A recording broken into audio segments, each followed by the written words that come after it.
pusieron oxitocina cuando no hay necesidad porque iba una cesárea, la oxitocina genera contracciones. En algún momento decidieron que tenían que atarme las piernas porque yo estaba muy nerviosa. Por favor, no me ates. Esas fueron mis palabras. No sé para qué gritaste tanto, me dijo, si después al año que viene te vamos a tener acá.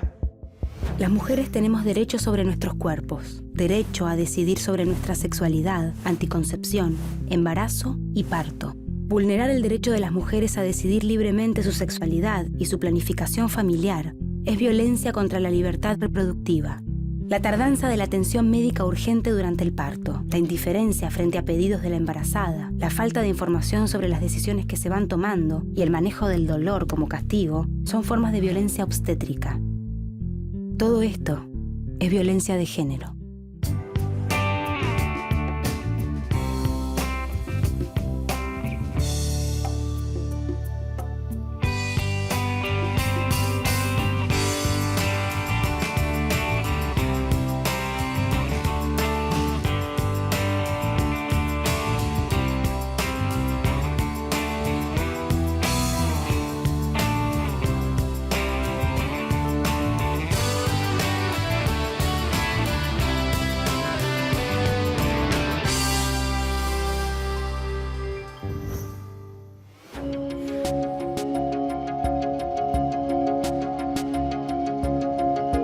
En su momento no tuve información porque mi mamá, o sea, no era como una charla fluida ni de madre a hija que quizás algunos tienen. O sea, no me explicaba nada, básicamente nada. Mi primera vez fue muy chiquita, a los 13, y fue porque estaba saliendo con un chico, el cual me dijo, si vos me querés, tenemos que hacer esto. Y fue como nada, abrirme de piernas y nada más. En ese momento, con lo único que te podías cuidar era con el preservativo. Quizás no teníamos la información de decir, no, pero hay pastillas anticonceptivas, tenés el DIU, porque en el colegio lo único que te daban eran unas toallitas y te decían, mirá qué tal fecha más o menos te va a venir, depende del cuerpo, no sé qué, y nada más. Cuando me quedé embarazada, la persona que estaba en ese momento me dijo, que tranquila que no pasa nada, me dijo. Bueno, pasó. Mirá, me parece que no me está viniendo, le dije. Hay un tema. Y me dijo, bueno, toma la plata, anda a comprarte un IVTs porque yo, o sea, tenía 16 y iba al colegio. Cuando me llama por teléfono, o sea, como estaba mi mamá cerca, no le podía decir sí, me dio positivo. Así que agarré y le dije, mirá, bueno, vos decime y yo te digo. ¿Te dio negativo? No, le digo. Ah, bueno, ¿te dio positivo? Y bueno, y él me dijo, ¿qué quieres hacer? Y me dijo, si quieres abortarlo, abortalo, y si no, lo tenés. Y yo elegí tenerla. Estoy en pareja con Alfredo. Él es el amor de mi vida, mi gran compañero. Es la persona que me sostiene, que me acompaña. Es toda mi familia acá en Buenos Aires. Me acuerdo de que un día estábamos mirando tele, me miró y me dijo, yo quiero tener un hijo con vos. Que él deseaba tener un hijo conmigo. Que lo que él más quería era eso, como dejar una muestra de lo que era nuestro amor en un hijo. En el primer intento la China llegó. Yo estaba de 36 semanas, a la semana 38 me programaban la cesárea, entonces me pedían los análisis de rutina, un electro. Me fui a hacer un electro y en el subte se me pone la panza dura. Y después cuando me están haciendo el electro, me vuelve a pasar. Entonces le comento al cardiólogo, le digo, ¿viste que se me puso la panza dura de nuevo? Me dice, ¿te duele? No, le digo, pero se me pone dura. Me dice, eso es normal, me dice, se está acomodando el bebé. ¿Por qué no bajas a la guardia que te den un Duvadilán, algo? Dice, para que las aguantes, porque no te van a doler, pero son incómodas. Dice, vas a estar durmiendo y te va a dar una. A las 6, 7 horas te va a dar otra. Estábamos de novios y yo quedé embarazada. El embarazo se perdió, o sea, naturalmente lo perdí. En ese lapso de tiempo nosotros ya habíamos planeado comprarnos una casa, irnos a vivir juntos para ese bebé. Cuando se pinchó eso, bueno, como que tuvimos un tiempo de recuperación lógico, pero seguimos con todos estos planes de convivir y todo. Bueno, nos mudamos igual, nos mudamos juntos y a los pocos meses que embarazada de Dante, obviamente lo buscamos, era como que, bueno, tenía que ser. Nosotros no teníamos obra social en ese momento, pero habíamos barajado la posibilidad de tener a Dante en un lugar privado. Yo empecé a atenderme, a hacerme los controles con un obstetra. Él dijo que realmente nos recomendaba ir al hospital donde él trabajaba porque era un hospital bueno y que tenía buenos profesionales. Confiamos en su criterio. El hospital ese no tiene sala de preparto. Vos vas a la sala de parto y haces tu trabajo de parto ahí. Son 2 camillas divididos por una mampara. Me acomodé ahí, tranquila, me acosté de costadito, o sea, yo todo muy relajada, está todo bien, tengo contracciones, qué lindo. Y empezó a venir gente, o sea, vino una enfermera, me puso el suero, a lo que yo le dije en algún momento que como que me dolía, que no podía mover el brazo, y obviamente su respuesta fue no puede ser. Yo opté por dejar el brazo estirado y quieto, o sea, yo no estaba agarrada, dejé el brazo estirado y quieto porque cuando lo movía sentía como que la aguja me clavaba y me dolía. Pregunté si podía entrar el padre de mi hijo, me dijeron que todavía no. En algún punto que no recuerdo, me hicieron sacar el camisón que yo tenía puesta, entonces quedé completamente desnuda. A eso había que sumarle que el brazo me dolía y que la gente desfilaba sin presentarse. Entraba la enfermera, se iba, entraba no sé quién, se iba. Había otra mamá pariendo al lado mío, o sea que había más gente, había ruidos, había gritos. Mientras tanto yo estaba en mi camilla. Cuando las contracciones se pusieron intensas, yo ya no tenía cómo acomodarme, ya no podía, o sea, perdí el control, se pierde el control completamente.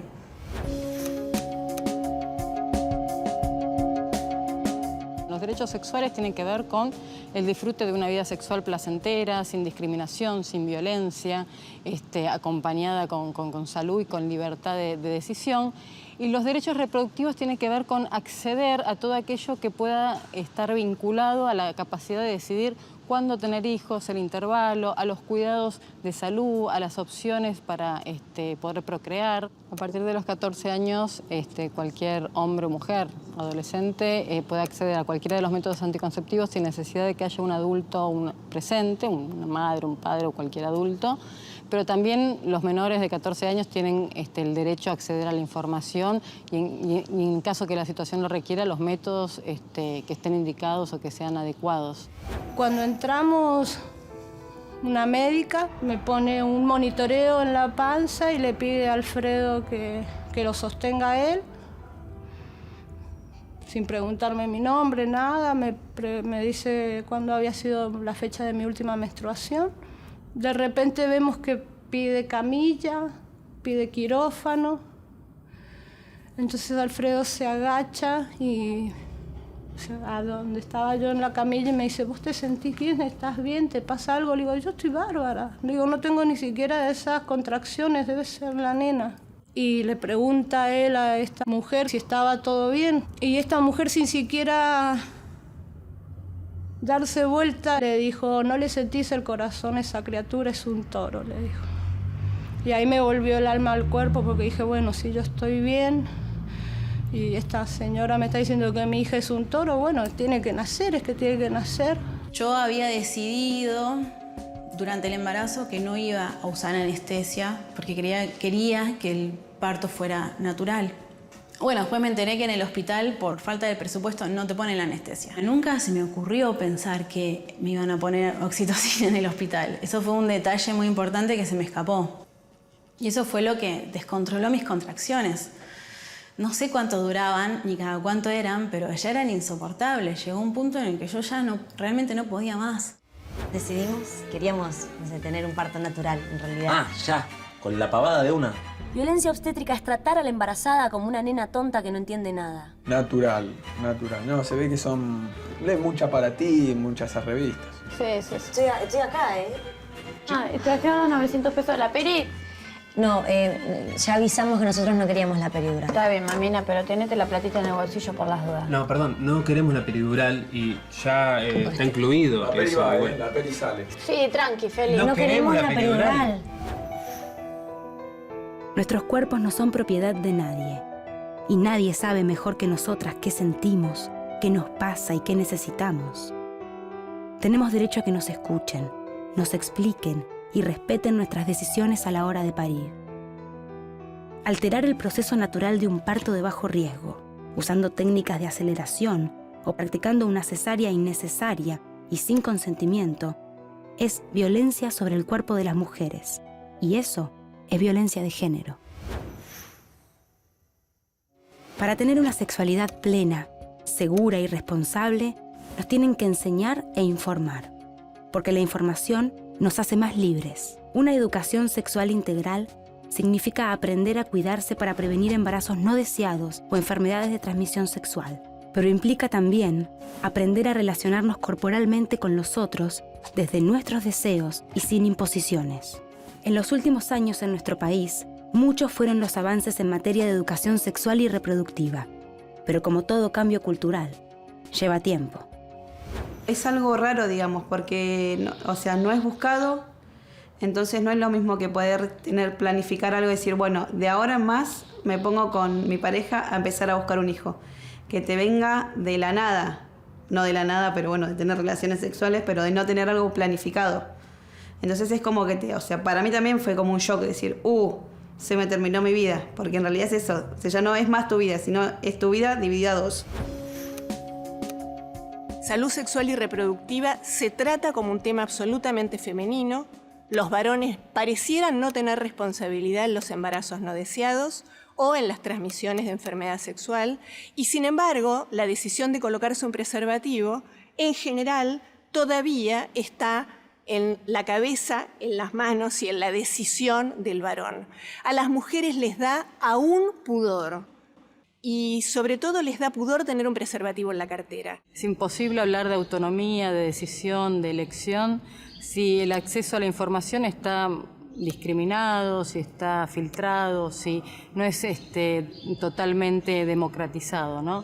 Y esto pasaba mucho en lo que tiene que ver con el acceso a los métodos anticonceptivos. Es decir, cuando uno habla del acceso a la información, es una información científica que va actualizando, se va mejorando, se va ampliando, los métodos van variando. La información es clave.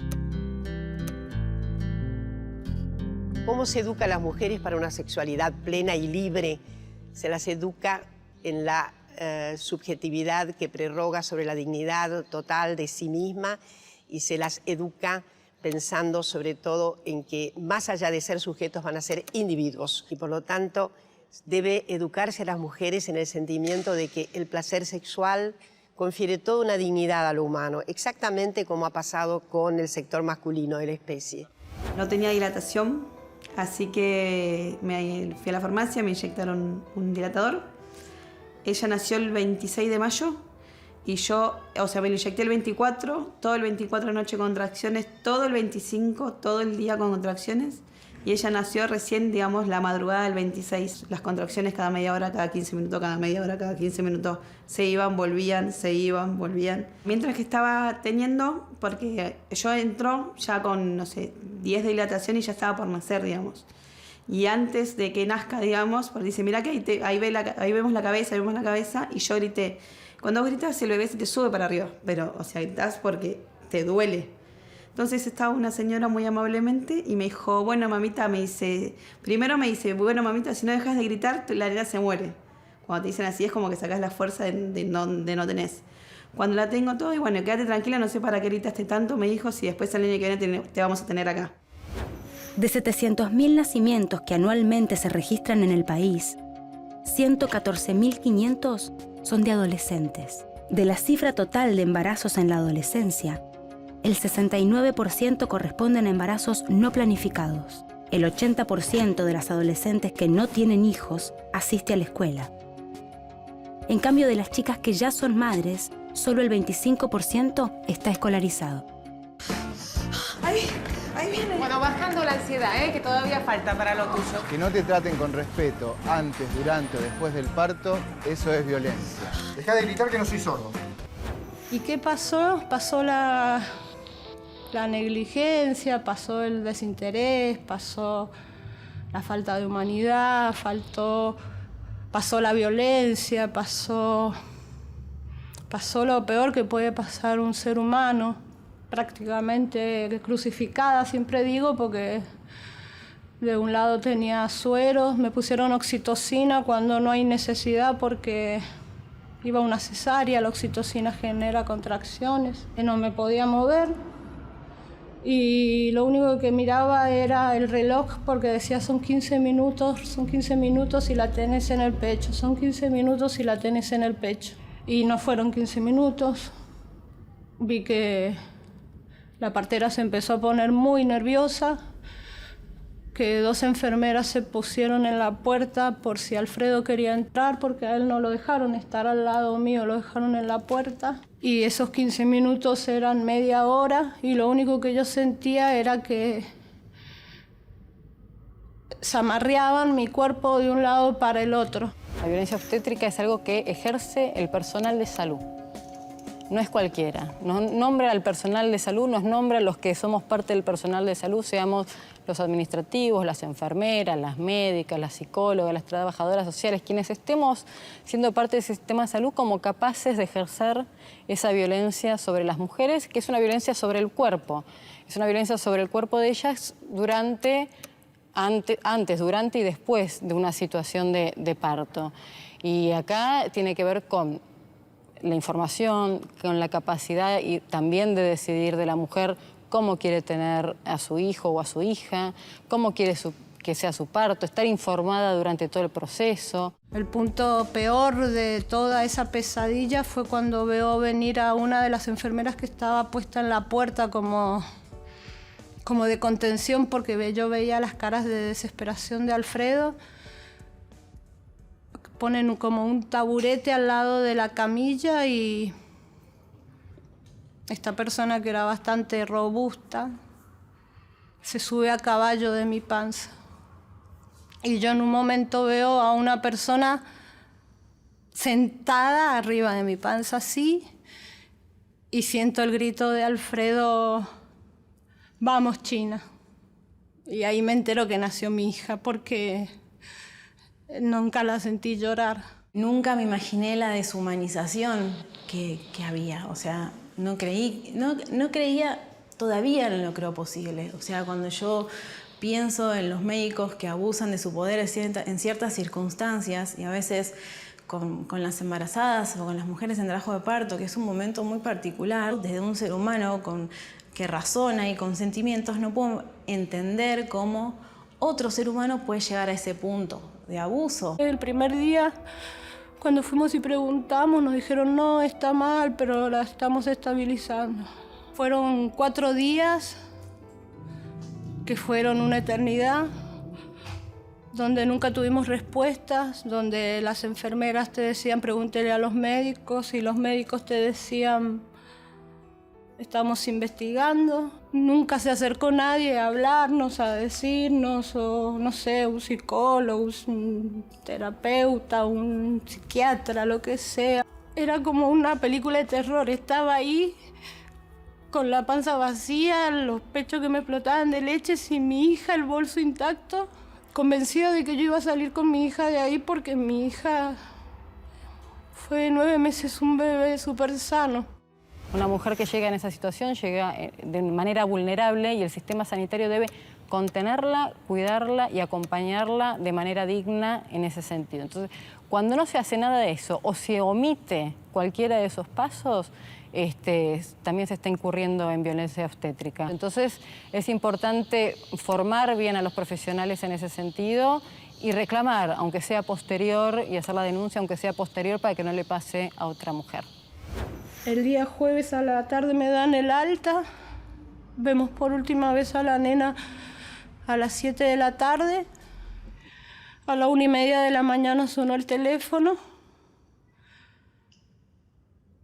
Y yo me quería convencer, decía: no, fue porque le sacaron el respirador. Y cuando entramos, golpeamos en la habitación del médico de guardia. Y ahí salió el ser más despreciable que conocí en mi vida. Se apoyó en el marco de la puerta y le dije: ustedes nos llamaron, somos los papás de Emilia. A lo que me contestó: sí, señora, pero ustedes tardaron mucho, la nena se murió.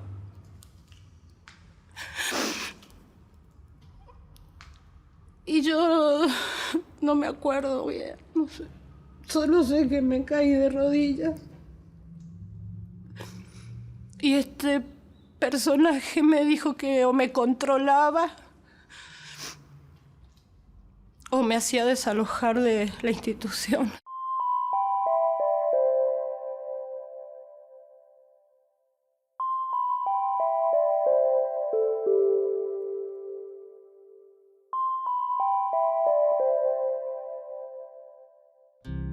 ¿Y ahora por qué llorás?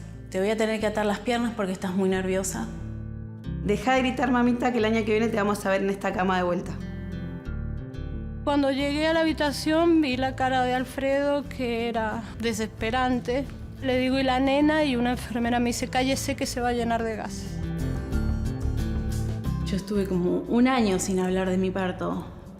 Porque todo el tiempo era como que yo iba volviendo a lo que pasó y después cuando pude empezar a hablar, me di cuenta que había muchas mujeres que les pasaban lo mismo y había muchas otras que no lo tomaban como violencia, como lo había tomado yo. Entonces costó mucho tiempo, muchos años, encontrar relatos parecidos y mujeres que sientan que realmente era grave lo que les había pasado. En general creemos que nos tenemos que entregar al profesional de la salud que nos toque. Y lo que yo quiero con esto no es ni lástima, ni pobrecita, nada. Es que quiero que las mujeres de una vez por todas seamos dueñas de nuestro cuerpo. Que si no es necesario, no nos dejemos hacer una cesárea. Que preguntemos qué nos están poniendo en el suero. Y si no nos lo muestran, no dejamos que nos lo pongan. Que no dejemos que nos manipulen, porque nos manipulan con el miedo. Si a tu bebé le pasa algo es tu culpa. Vos no hiciste esto, vos no dejaste que no sea todo un comercio. Para contrarrestar este tipo de situaciones de violencia obstétrica, en principio, como en general las denuncias son a posteriores del hecho, realmente es complicado resarcir a una mujer que ha pasado por esa situación violenta y que no es inocua, ¿no? Pero sí se puede formar a los equipos que intervinieron, acceder en términos de que el director del hospital o la directora del hospital tome conocimiento y que se adecúen los sistemas. Puede ser en el sistema público, puede ser en el sistema privado, en las prepagas, digamos, hemos tenido denuncias que atraviesan todos los tipos de sistema de salud. Las denuncias se hacen al 0800-222-3444 del Ministerio de Salud de la Nación o al 144 del Consejo Nacional de las Mujeres. La 144 es una línea que tiene un alcance nacional, o sea que cualquier mujer de cualquier parte de nuestro territorio puede acceder a esta línea para contener a las mujeres en el momento que llaman, orientarlas, porque digamos, cada situación amerita una respuesta individual e informarlas sobre cuáles son los caminos posibles para salir de su situación. Hoy tengo una hija de 11 años, estoy en pareja hace 3. Yo creo que hoy las nenas o las niñas tienen más información que en su momento porque se ve en la tele. O sea, no es como algo tan escondido, digamos. Hay una materia que se llama educación sexual y hoy me cuido porque tengo más información. Me interesa acompañar a las mujeres en el proceso del embarazo, del parto, del posparto. Estaría bueno poder transmitir y apoyar, básicamente, transmitir la información y apoyar a otras mujeres que sepan que pueden. Y en mi vida nunca nadie me hizo sentir tan amada y tan respetada y tan cuidada y tan querida antes de mi embarazo, durante mi embarazo y después de mi embarazo. Por eso te digo que es más que si vos me decís una palabra, marido, esposo, mi compañero. Tenemos derecho a acceder a educación sexual y a métodos anticonceptivos. También tenemos derecho a vivir de un modo pleno el momento del parto, sin gritos, ni maltratos, ni acelerando procesos que pueden ser naturales. Si viviste una situación así, en el ámbito público o privado de la salud, no dudes en denunciarla. Todas las instancias del Estado son responsables de hacer cumplir tus derechos, de escucharte, respetarte y cuidarte. Todas tenemos derecho a una vida sin violencia. Todos somos parte de la solución. Si tienes